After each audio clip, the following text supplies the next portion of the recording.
Parce que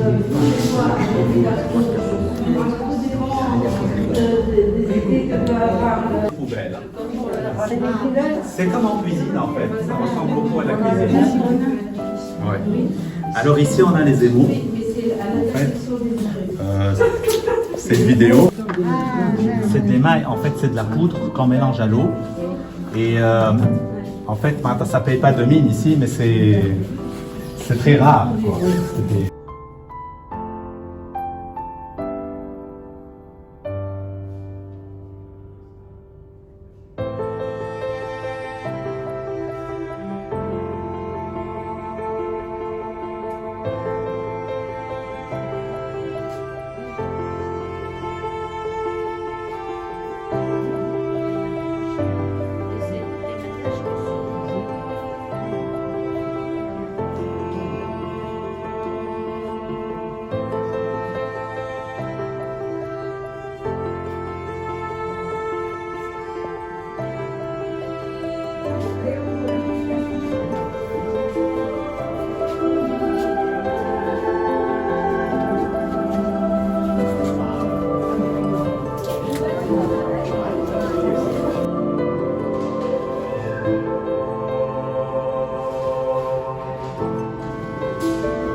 Été construit, il a ouvert, disons, ses portes en 2016 et habituellement il abrite une collection d'œuvres permanentes de Safi Farhat, de grandes tapisseries monumentales et quelques dessins.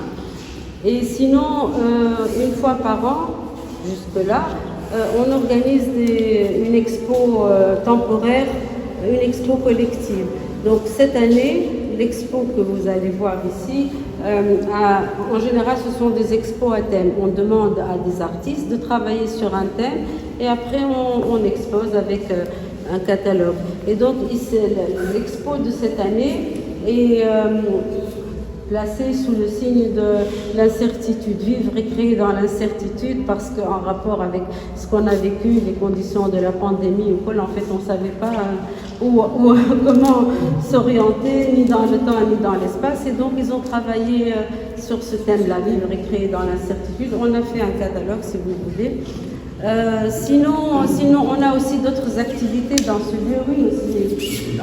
Oui, et c'est lui qui s'occupe de la programmation dans cet espace, parce qu'on n'a pas que des expositions, on a d'autres choses. Oui, alors justement, comme cet espace, comme vient de dire Aïcha, il a ouvert les portes en 2016, c'était l'opportunité pour le centre d'utiliser cet espace pour faire une programmation culturelle tout au long de l'année. Et donc c'est comme ça qu'on a lancé Ciné-Musée. Donc on fait des projections au musée de films. Donc on a invité le cinéma tunisien bien sûr avec Nidar Chatta, Hichem Ben Ammar, etc. Et on a invité des pays comme l'Argentine, la Palestine, Inch'Allah bientôt la Suisse, l'Allemagne. Et on fait des cycles donc, de ciné-musée. Donc ce que vous voyez là aussi, c'est une partie de la programmation, c'est Expo au musée. Donc on décroche une fois par an les œuvres de Safia. Je suis sûr qu'elle est contente. Et on invite 23 artistes, d'accord, pour justement, autour d'un thème, comme venait de dire Aïcha. Il y a aussi musique au musée.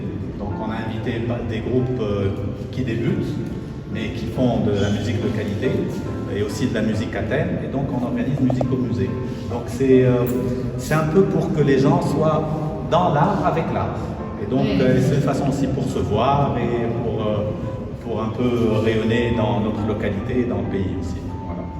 Bon, Inch'Allah, bientôt on va commencer, on a déjà programmé, mais pour les livres aussi, on veut inviter des auteurs pour parler de nouvelles parutions. Et voilà. Voilà, donc vous avez ici une expo sur le thème de l'incertitude.